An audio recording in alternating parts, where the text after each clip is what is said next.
কোনো রকম ব্যক্তিগত কথা আমি বলবো না, কেননা আগামী নববর্ষ অবধি আমাকে পথে পথেই ঘুরতে হবে।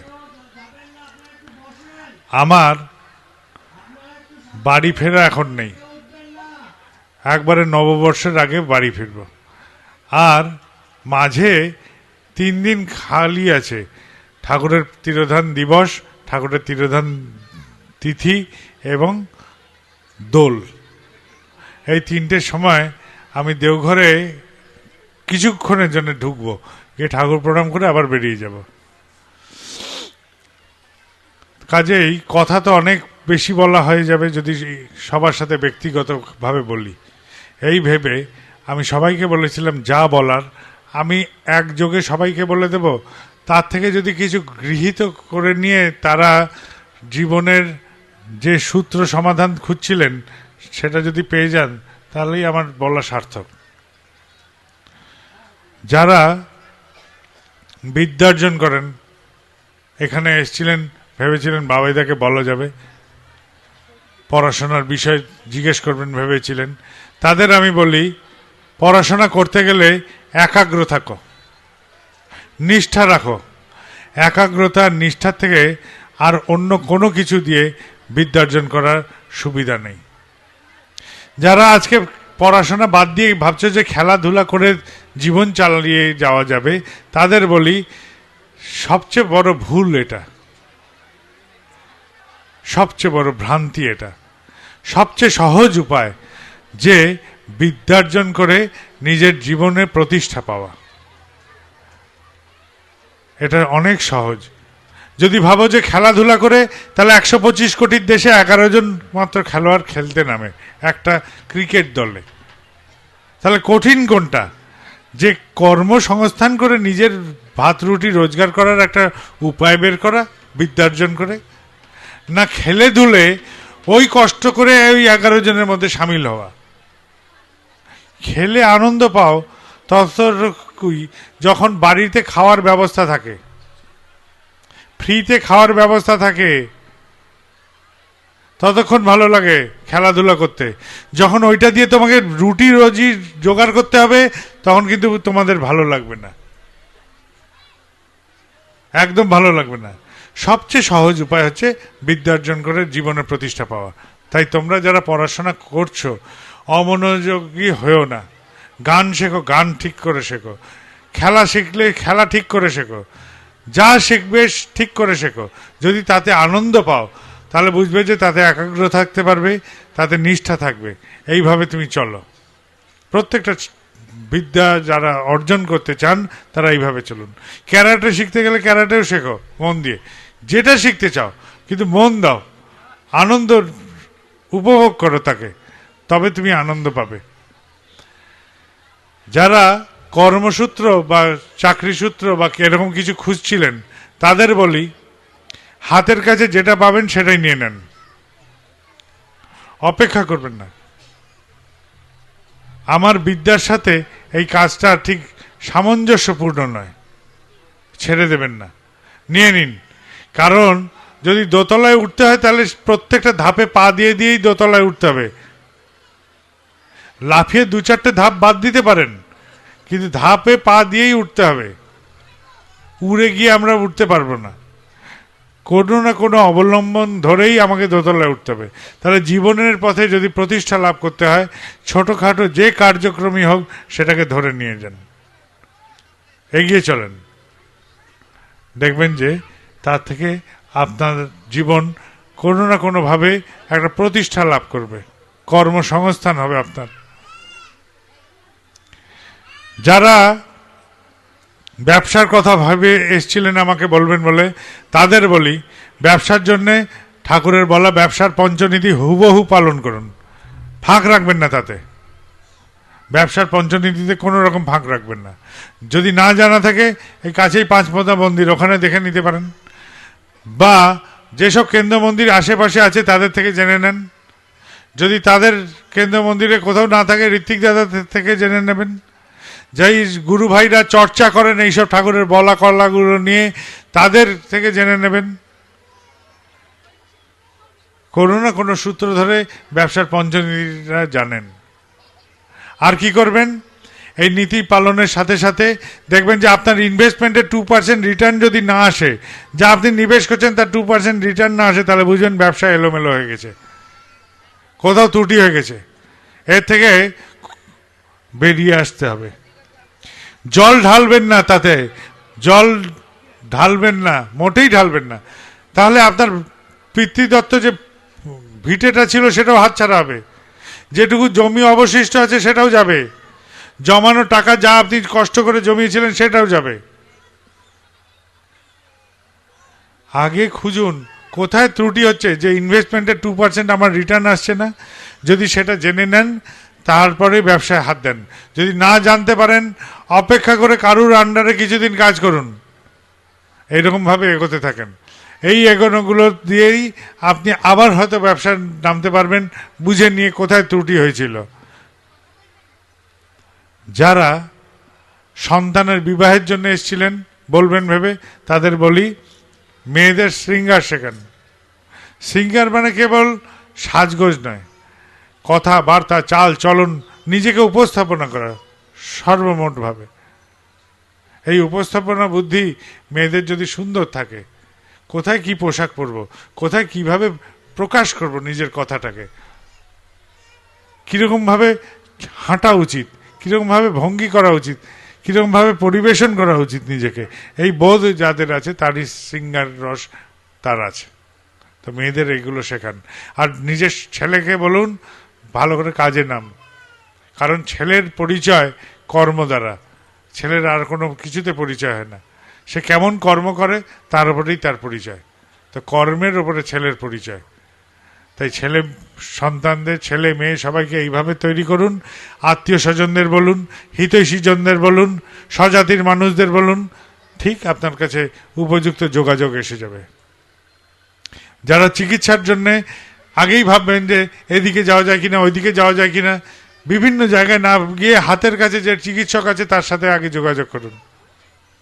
কি রোগ হয়েছে, আজকাল ইন্টারনেট বলে একটি অদ্ভুত জিনিস বেরিয়েছে। যদি চান আমার রোগ এই হয়েছে, সেরকম জায়গায় গিয়ে যদি আপনি সার্চ করেন আপনার কি রোগ হয়েছে সেটা বলে দেবে, আপনার কি কি হচ্ছে সেটা যদি আপনি ঠিক মতন জানান বলে দেবে।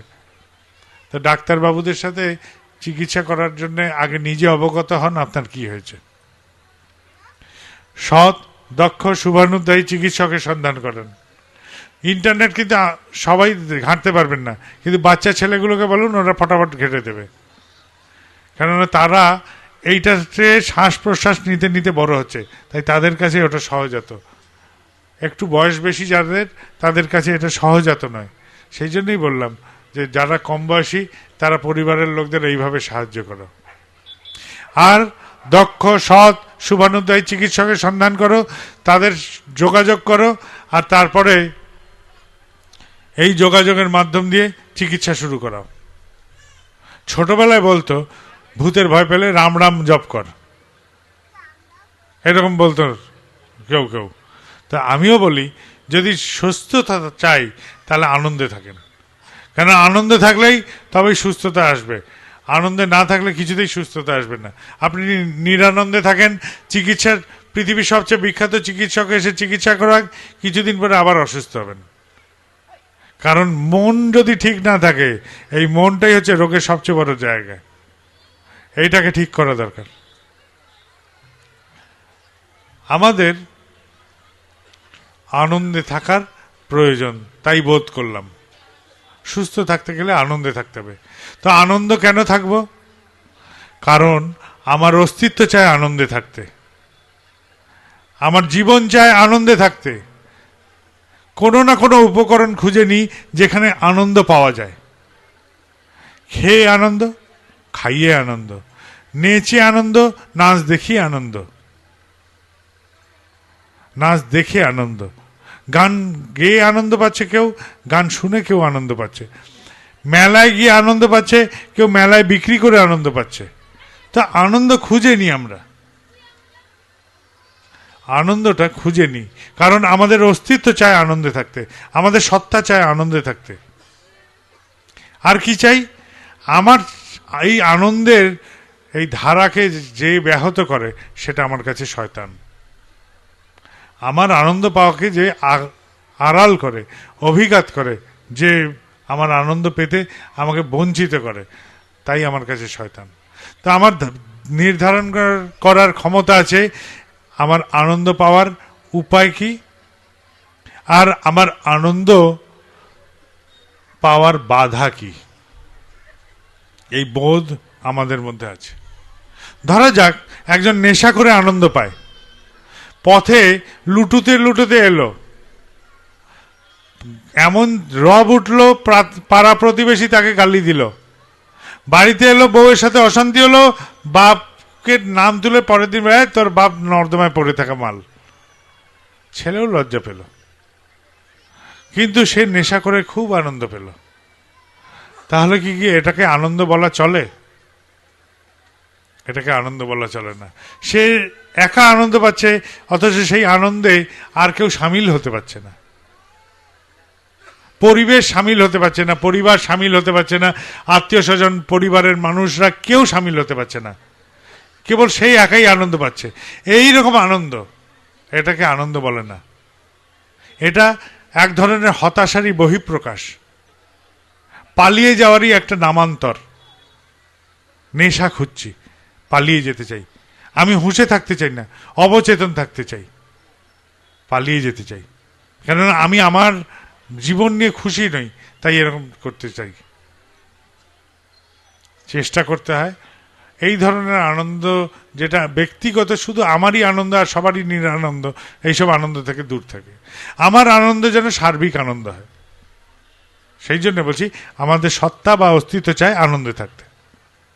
এবার আনন্দে কি করে থাকি? আমার বউ আমার কথা শোনে না, সে টিভি নিয়ে ব্যস্ত, আমি খিদেতে ব্যস্ত হয়ে মোবাইলে কথা বলছি।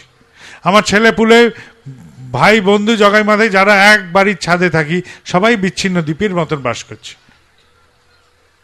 কেউ কারোর নই, কেউ কারোর দিকে তাকানোর ফুরসত নেই, জিজ্ঞেস করার ফুরসত নেই, মা তোমার হাতে ফোসকার দাগ দেখছি, ওটা কি থেকে হলো? মেয়ে জিজ্ঞেস করছে না, মা ওষুধটা লাগিয়ে দি দাও। বাপ কোমর ধরে দাঁড়িয়ে আছে আর মাঝে মাঝে এরকম করে টিপছে, বাড়িতে কেউ জিজ্ঞেস করার নেই তোমার কোমরে কিসের ব্যথা, ওষুধ লাগিয়ে দেব, এইটা জিজ্ঞেস করার লোক নেই। এই যে একই পরিবারের মধ্যে বিচ্ছিন্ন হয়ে বসবাস, এই পরিবারের মধ্যে থেকে আমি কি ভালো পেতে পারি? কিছুই না। ছেলেকে জিজ্ঞেস করতে ভয় পায় মা, হ্যাঁ রে বাছা, তোর মুখ দিয়ে এরকম পচা গন্ধ বেরোচ্ছে, তুই কি নেশা করে আসছিস? বাপ ভয় পাচ্ছে মেয়েকে জিজ্ঞেস করতে, আই তোর রোজ টিউশনি ফিরে আসতে দেরি হচ্ছে কেন? জিজ্ঞেস করছি না, সবাই চুপ, কেউ কাউকে জিজ্ঞেস করবো না। এক বাড়িতে থাকি, এক আত্মীয় স্বজন, এক পরিবার বলছি আমরা, অথচ চুপ, কেউ কারোর খবর রাখি না, একদম নিজেকে নিয়ে মগ্ন। আমার খাওয়াটি হলে হবে, আমার শোয়াটি হলে হবে, আমার জীবনটুকু আনন্দে থাকলে হবে, আমি যা চাইছি সেটুকু পেলেই হলো। কি করে কি হবে তা জানি না। এক পরিবারে বলি, অথচ একসাথে থাকা হয়, অথচ একভাবে ভাব বিনিময় করতে পারি না। এইরকম যদি পরিস্থিতি হয়, তাহলে এই পরিবার কি কল্যাণ করবে সমাজের? তাই বলি, সবার আগে পরিবারের প্রত্যেকটা সদস্য একসাথে সময় কাটান, কিছু না, রাত্রেবেলা একসাথে ভোজন করুন, আর সারা দিনের যত গল্প আছে উজাড় করা, সেগুলো উজাড় করুন, মন খুলবে। সকালবেলায় উজাড় করার শেষে নিশ্চিন্ত মনে ঘুমান, সকালবেলায় ঘুম থেকে উঠে প্রার্থনা করুন পরিবারের সকলে একসাথে। ঐক্যতান তৈরি হবে পরিবারে, আর এই ঐক্যতান যখন তৈরি হবে, তখন এই পরিবার দিয়ে সমাজের কোনো মঙ্গল হবে। মত মাথাতে একটি হয়ে দুটি লোক ইষ্ট নেশায় চলে যদি দক্ষ, তাহলে রুখ বেঁকে দেয় ভর দুনিয়ায়। তাহলে আমাদের পরিবারকেই আগে মত মাথাতে এক হতে হবে, তবে আমার পরিবার এই সমাজের বুকে কোনো মঙ্গল কার্যক্রমে ভাগ নিতে পারবে। আমারও মঙ্গল, পরিবারেরও মঙ্গল। পরিবারের চলন এরকম এলোমেলো হয় কেন? পরিবারের চলন এলোমেলো হয়, আমি শেখাই আমার সন্তানকে, বাবা মিথ্যে কথা বলতে নেই, সব সময় সত্য কথা বলবে। পাওনাদার এলেই বলি, বল যে বাবা বাড়িতে নেই। মা বলল, বাবা গুরুজন, কথা মেনে চলতে হয়। রাতের বেলা দেখা গেল বাপ মায়ের তুমুল ঝগড়া, মা গালাগাল দিচ্ছে বাবাকে। সন্তান দেখলো, আরে আমাকে ভালো কথা এরা বলে, কিন্তু করার সময় এরা ভালো করে না, অন্য কিছু করে। যা ভালো বলছে সেটা খালি শোনার জন্যে, পালনের জন্য নয়। আর পালনের জন্য যখন নয়, তাহলে পালনের জন্য মন্দটাই পালন করতে হয়। সন্তানরা এগুলোই শেখে। তাই সমাজে গিয়ে যেগুলো আবর্জনা, সেখানে গিয়ে তারা বসে। আমি খুব কষ্ট করে সাইকেল ভ্যানে চালিয়ে উপার্জন করে ছেলেকে ভালো স্কুলে দিলাম, ভালো মানুষ হবে বলে। ছেলে কয়েকদিন গালাগাল শিখে এলো, কিছুদিন বাদে নেশা করা শিখে গেল। কেননা সে তো গুয়ে মানুষ হয়েছে, গুয়ের মধ্যেই বসবে। মধু মানুষ হলে ফুলের ওপর বসে মৌ সংগ্রহ করে আনতো, সে মৌ মানুষ হয়নি। কেননা সে জানে ভালো পালন করতে নেই। ভালো কথাটা বলতে হয়, কিন্তু পালন করার দরকার নেই। কারণ এটাই আমি আমার পরিবারের কাছ থেকে শিখেছি, পরিজনের কাছ থেকে শিখেছি। এই দ্বন্দ্ব তৈরি হয়ে যায় মানসিক মনে, আর সেই জন্য তারা সবাই গুয়ে মানুষ হয়, মধু মানুষ আর হতে পারে না। আর অথচ সমাজে যাই মধু মানুষ, যে বাড়ি থেকে বেরোলি ভালোটা নিয়ে চলে আসবি, ভালোটা আমাদের পরিবারের মধ্যে ছড়িয়ে দিবি। আমার পরিবারের থেকে এই আমার পরিবেশে সরাবো, আমার পরিবেশ থেকে আমার সমাজের আলোকিত হবে তোর হাত ধরে। উপায় কি? বাড়িতে আমরা প্রত্যেকেই বলি আমি কর্তা, আমার কথা চলবে। ভুলে যান এই কথা। বলেন আমার বাড়িতে আমি ঠাকুরের দীক্ষিত, তো আমার কর্তা হচ্ছেন শ্রী শ্রী ঠাকুর অনুকূলচন্দ্র, আমার পরিবারের কর্তা। তিনি আমার পরিবারের প্রধান পুরুষ, আমি তার পরিবারের একজন অংশ মাত্র। তোর মা এই পরিবারের অংশ মাত্র। বাবা, আমার অনেক ভুল হয়, আমি চলায় অনেক ত্রুটি হয়, তোর মারও হতে পারে, আমারও হতে পারে। কিন্তু তুই শুধু আমাদের অন্ধের মতন ধরে চলিস না, তোকে চলতে হবে ঠাকুরের মতন হতে হবে। তোর চলাটা ঠাকুর ধরে চলা হবে। তুই ঠাকুরের মতন হওয়ার জন্য চেষ্টা করবি সারা জীবন, আমার মতন না। আমি তো তোকে একটা নির্দিষ্ট অবধি নিয়ে যাব, তারপরে কিন্তু তুই ঠাকুরের মতন হওয়ার জন্য আপ্রাণ হবি। তুই আমাকে ছেড়ে ছাপিয়ে বেরিয়ে যাবি, এটাতেই আমার আনন্দ। এই রকম করে যদি পরিবারের কর্তারি আমি আমার ঘাড় থেকে আমার গুরুর ঘাড়ে হারাই, তাহলে সন্তানগুলোর রক্ষা, নয়তো সন্তানগুলো সবার আগে এলোমেলো হবে। আরেকটা কি, পরিবার যখন এরকম করে চলছে ভালো মতন, তাহলে সমাজের প্রতি একটা দায়বদ্ধতা থাকে। কেন দায়বদ্ধতা? কেননা আমরা প্রায়শই গুরু ধরি বা ঠাকুর ধরি বা ভগবান ধরি বা কোনো মন্দিরে যাই বা যেখানে যাই, আমার ছেলেটা যেন পাশ করে যায়, আমার বউয়ের যেন আজকে এই কাজে যাচ্ছে ওই কাজটা যেন হয়ে যায়, আমার মেয়ের বিয়েটা যেন ঠিক মতন হয়ে যায়। আর ফর্দ নিয়ে ভগবানকে দাঁড় করিয়ে দিই, ভগবান ফর্দ ভরো, আমি আজকে অর্ডার দিচ্ছি তোমাকে এটা করে দিতে হবে, আমার ছেলেটা পাশ করে যায়। লেখো, ভগবান লিখে নিলেন আমার কি কি লাগবে।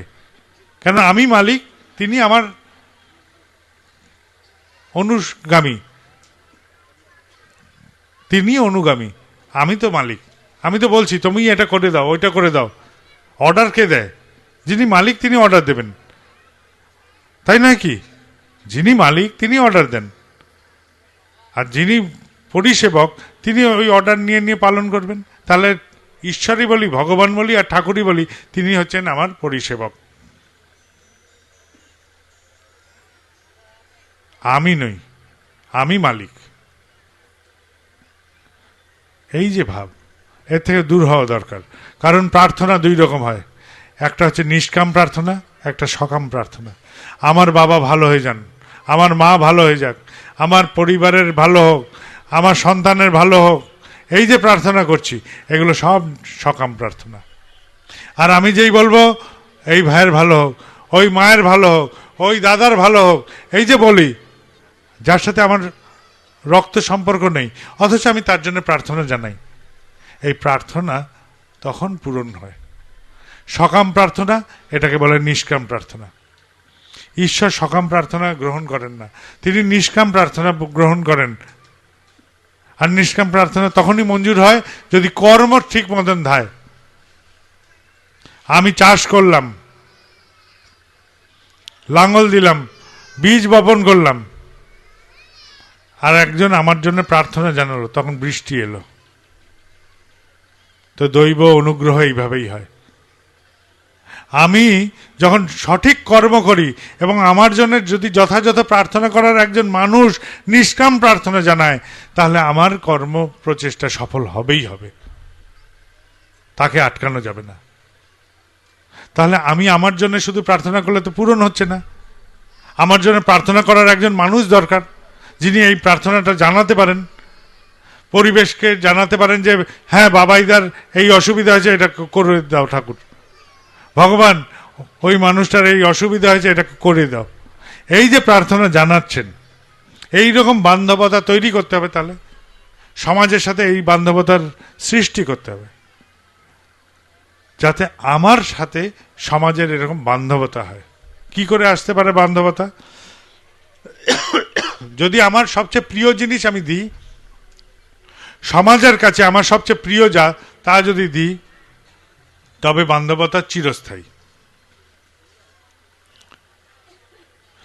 জীবনের শুরুতে আমার বাবা মা ছিলেন, জীবনের মধ্যভাগে আমার গৃহিণী থাকলেন, মধ্যভাগ থেকে অন্তভাগ। তাহলে কেউই চিরকাল থাকলো না। আমার অন্তভাগে কিন্তু আমার বাবা মা থাকেন না, তখন হয় গৃহিণী থাকে, নয় পরিবার থাকে। আর শুরুতে আমার গৃহিণীও থাকে না, আমার সন্তানরাও থাকে না, কেবল আমার বাবা মা থাকে। তাহলে চিরস্থায়ী কেউ থাকছে না আমার সাথে। তাহলে আপনজন কে, প্রিয়জন কে? শুরু থেকে শেষ অবধি একজনই অন্তর জগতে দেখতে যদি পারি, ঈশ্বরকে যখন থেকে ধরি, তিনি আমার প্রথম থেকে শেষ অবধি একইভাবে নিরবিচ্ছিন্নভাবে যুক্ত থাকেন। তিনি আমাকে ছেড়ে যান না, আমি তাকে ছেড়ে দিই। তিনি যদি আমার মনোজগতে বেশি আসেন, আমি ভয় পাই। কথিত আছে, রাবণকে একজন জিজ্ঞেস করছে, হে রাজন, তুমি তো সবার রূপ ধরে সীতাকে মগ্ন করতে চেষ্টা করছো, কই রামের রূপ ধরে যাচ্ছ না তো? রাবণ বলল, পাগল নাকি রে, রামের রূপ ধরে গেলে আমার সীতাকে পরস্ত্রী মনে হবে, মনে হবে অধর্ম করেছি। আমি যদি রামের রূপ নিয়ে নিই, তাহলে রামের মতন ভাবতে শুরু করে দেব, সীতাকে মনে হবে আমার পরস্ত্রী, আমার মনে হবে যে অন্যায় করেছি। তাই আমি রামের রূপ ধরবো না, আমি সব রূপ ধরবো, কিন্তু রামের রূপ ধরবো না। আমাদের অবস্থা সেরকম। আমরা কিছুতেই ঈশ্বরকে ডাকতে চাই না, ঈশ্বর তুমি আর বেশি এগিয়েও না, আমি তোমার মতন হয়ে যাচ্ছি, আমার ভাবনা চিন্তা ওরকম হয়ে যাচ্ছে, আমি পারবো না, তুমি দূরে থাকো, একটু আমাকে প্রবৃত্তি রঞ্জিত হয়ে চলতে দাও, এইরকম ভাবনা। তাই আমার সম্পূর্ণভাবে পাই না। তো বরফের পুতুল যতটা গলবে, ততটা জলকে সে প্রাপ্ত করবে, ততটাই জলকে সে প্রাপ্ত করবে। তো আমিও যতটা নিজেকে গলিয়ে দেব, আমার প্রভুকে ততটাই আমি পাবো। তো আমার প্রিয় যে, তাকে যদি আমি সমাজে বিতরণ করি, তখন সমাজের সাথে বান্ধবতা হবে। পরিবেশে প্রিয় বিতরণ করতে হবে, আমার প্রিয় যা তাকে বিতরণ করতে হবে, যাকে যাজন বলা হয় সহজ কথা। এই যে যাজন করে, যাজন করতে করতে সবসময় বলতে থাকে ঠাকুরের কথা, শুধু মুখে তো বলে না, তখন বলতে গেলে ভাবতেও হয়, কারণ ভাবনা ছাড়া তো কথা বেরোবে না। কথা বেরোয় কি করে? মনে ভাব থাকলে তবে না ভাষা বেরোবে। তো মনে ভাব তো তৈরি হচ্ছেই। তো নিরন্তর এরকম করে যদি বলতে থাকি আমি, তাহলে আমার ভাবের তৈরি হবে মনে মনে, যে আমার ঠাকুরের মতন ভাবনা আসতে থাকবে, আর ভাষাও সেইভাবে বলতে থাকবো। আর এইভাবে পরিবেশের সাথে বান্ধবতা তৈরি হবে, পরিবেশও আমার জন্য প্রার্থনা করবে, তখন আমার জন্য নিষ্কাম প্রার্থনা করার লোক পেয়ে যাব। তাহলে আমার জন্যই নিয়মিত যাজন করা দরকার, মানুষকে, পরিবেশকে, সবার কাছে ঠাকুরের কথা উজাড় করে বলা দরকার। এইরকম করে বলতে বলতে একদিন দেখা যাবে, প্রিয়র কথা বলতে বলতে লোকে জিজ্ঞেস করবে আমাকে যে ঠাকুর কেমন? ওগো হ্যাঁ গা, ঠাকুর কেমন বলো তো? বলো কেন, আমাকে দেখে বোঝো ঠাকুর কেমন? লালই দেখেন मैं चली मैं ही हो गई लाल। আমার প্রিয়ের রক্তিমাভ দেখতে গিয়ে আমি রক্তিমাভ হয়ে গেলাম। তার লালিমার ছটায় আমি তার মতন হয়ে গেলাম। নিরন্তর বলে যেতে হয়, পরিস্থিতিতে, পরিবেশে, বাজারে, হাটে, সব জায়গায় নিত্য ঠাকুরের কথা পরিবেশন করতে থাকেন, কাউকে বাদ দেবেন না, কোথাও না। ভ্যানে বসেছেন, ভ্যানওয়ালার সাথে দুটো কথা বলুন। দোকানে বাকেয়া মুখ লুকাতেন, আগে মুখ লুকাবেন না, বুইরের মতন সামনে যান, বলুন আমার বাকেয়া আমি দিতে পারছি না দাদা, দুটো ভালো কথা শুনুন। আমার এই টাকা দিতে পারছি না বলে আপনার সংসার রসাতলে যাবে না, কিন্তু আমি জোগাড় করে দিচ্ছি, উপার্জন করে দিচ্ছি, আমি লুকিয়ে পালাবো না আপনার কাছ থেকে। আমি বীরের মতো আপনার সামনে যাব, গিয়ে দুটো কথা বলবো, আপনি দরকার হলে আমাকে গাল মন্দ করে নেন, কিন্তু আমি পালাবো না। আমি আপনার থেকে পালাতে চাই না, আমি আপনাকে প্রিয়ের কথা বলতে চাই, আমার ঠাকুরের কথা বলতে চাই। তিনি বলেছেন কিন্তু যে ধার বাকি যদি না পারিস দিতে, তাহলে গিয়ে আগে তার কাছে সেই দণ্ডে জানা, এই কথাটা তিনি বলেছেন, তাই আমি জানাতে এলাম। আপনি আমাকে গালমন্দ করেন, শাসন করেন, যা করেন তাই করবেন, কিন্তু আমার এটা বলতেই হবে। তাহলে এইভাবে আচরণগুলো আয়ত্ত হবে। আর আচরণ আয়ত্ত হলে আমাকে দেখে বলবে যে হ্যাঁ, এ ঠাকুরের মানুষ বুঝি। ঠাকুরের মানুষ এইভাবেই হতে হয়। যদি মন্থন হয়, ননির যেরকম উত্থান হয়, সেরকম আমিও যদি নিরন্তর এই চর্চা করতে থাকি, সেই মন্থনে আমার মধ্যে থেকে ঠাকুর প্রকাশ পাবেন। অজ্ঞানতার কথা, ঠাকুর ওই দেহে আছেন, ঠাকুর ওই মূর্তিতে আছেন, ঠাকুর ওই দেবালয়ে আছেন। আর জ্ঞানের কথা, ঠাকুর আমার মধ্যে আছেন, আমি সবসময় তাকে নিয়ে থাকি, তিনি আমার মধ্যে বিরাজমান, তাকেই প্রকাশ করতে হবে আমার। তিনি প্রকাশিত হবেন আমার চলায়, বলায়, কথায়, তখন ঠাকুরময় আমি যেই হলাম, এটাই হচ্ছে অমৃত, এটাই সহজ উপায়।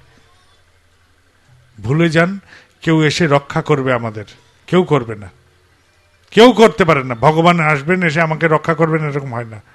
তিনি পন্থা বলবেন, করতে হবে আমাকে। যদি ভাবেন যে বাবাইদা বলে কেউ আসবে, হাত ছুঁয়ে দেবে, মাথা ছুঁয়ে দেবে, তাতে মঙ্গল হবে, কাঁচ কলাবে, যদি তাই হতো তাহলে আমার ছেলেকে মাথায় হাত ধরলে আমার ছেলের ডাক্তার লাগতো না, ডাক্তার বুদ্ধি তাকে করতে হয়। কলম ছুঁয়ে দেন বাবাইদা, পাশ করে যাব, কাঁচকলা হবে, তাহলে আমার ছেলেগুলো পড়াশোনার দরকার হতো না, আমি কলম ছুঁয়ে দিতাম, পাশ করে যেত। এই জগৎটা হচ্ছে কর্মজগৎ।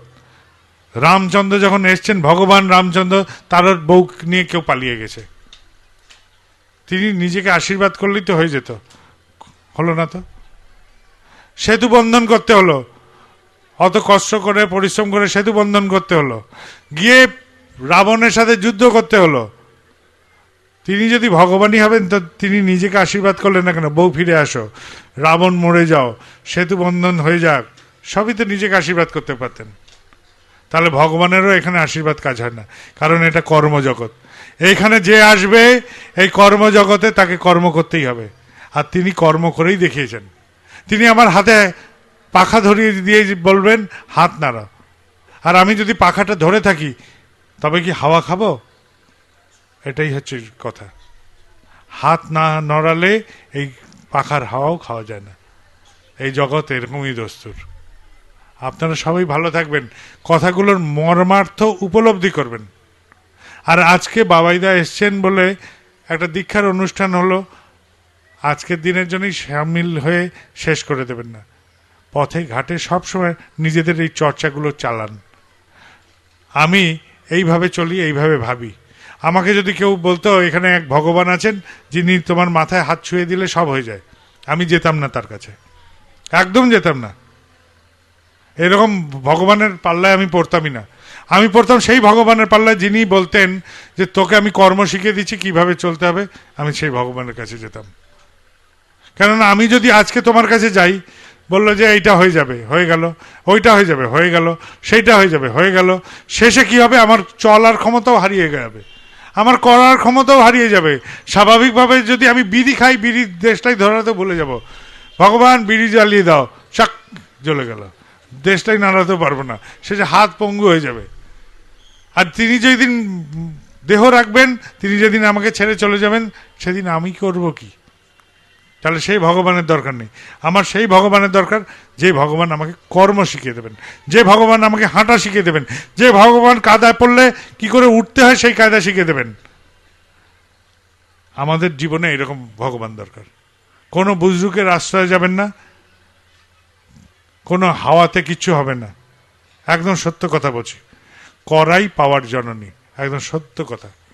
কথাগুলোর মর্মার্থ উপলব্ধি করেন, ভাবেন, যদি মনে হয় যুক্তিপূর্ণ গ্রহণ করবেন, আর যদি মনে হয় না এই কথাগুলো অতটা যুক্তিপূর্ণ নয়, অযৌক্তিক, বর্জন করবেন। কোনো ব্যাপার নেই যে এটাকে গ্রহণ করেই চলতে হবে। আমি যা বোধ করি তাই আপনাদের কাছে জানালাম। আমি এবার উঠব। আর একটা কথা, এখানে সবাই হুড়োপুরি করবেন না। এখানে প্রণামীর বাক্স দেওয়া আছে, যদি কারুর প্রণামী দিতে ইচ্ছে করে প্রণামী দেবেন, ধীরে সুস্থে দেবেন, ঠিক আছে? আর একটা শেষে কথা বলি, এত সুন্দর আসন টাসন সবই হয়েছে, ভেবে নেবেন না এটা একটা গুরু ঠাকুর এসে, এটা কিন্তু আপনাদেরই একটি অংশ মাত্র, একদম দুপে সাধারণ মানুষ মাত্র। সিংহাসন বসান, ফোকাস লাইট দেন, প্যান্ডেল করেন, যাই করেন, শেষে আমি দুপে একটি নাংলা মানুষ। আমি এগুলোকে পালন করে জীবনে যা চলি সেটাই আপনাদের কাছে উপস্থাপনা করলাম। এই মানুষ এইভাবে চলার চেষ্টা করে, এইভাবে চিন্তা করে, এইভাবে ভাবনা করে, তাই আপনাদের কাছে প্রকাশ করলাম। এইটা না থেকে ওখানে বসলেও আমার মুখ দিয়ে এই কথাই বেরোবে, আমাকে ঘাসে বসিয়ে দেন তাও এই কথাই বেরোবে, আমাকে কেউ তাকিয়ে দেখবেন না তাও মনে এই কথাই ভাববো, এই কথাই বলবো। তার জন্য এই চেয়ারের দরকার না, এই চেয়ার দিয়ে কিন্তু আওয়াজ বেরোয়নি, ঠিক আছে? এইসব ভ্রমের মধ্যে পড়বেন না। জয় গুরু। সবাই ভালো থাকবেন, পরিবার পরিবেশ সবাইকে নিয়ে ভালো থাকুন। কথাগুলো যদি ভালো মনে হয় গ্রহণ করবেন, যদি চর্চা করতে ইচ্ছে করে চর্চা করবেন। আমি যা বুঝি তাই আপনাদের জানালাম। জয় গুরু। আর একটা কথা, কথাগুলোর মধ্যে তো কোনো যুক্তি খুঁজে পেয়েছেন, সেই জন্য হরবর হরবুর এইসব দৌড়াদৌড়ি করার দরকার নেই। আমি এখন দীক্ষা দিতে যাব, তো অযথা হইচইয়ে দীক্ষার কার্যক্রমে যারা বসছেন দীক্ষা নিতে, নাম নিতে, তাদেরও অসুবিধা হবে। সেই জন্য আপনারা একটু শান্ত হয়ে ধীরে সুস্থে বেরোবেন যদি বেরোতে হয়, আর বসতে ইচ্ছে করলে বসবেন। জয় গুরু।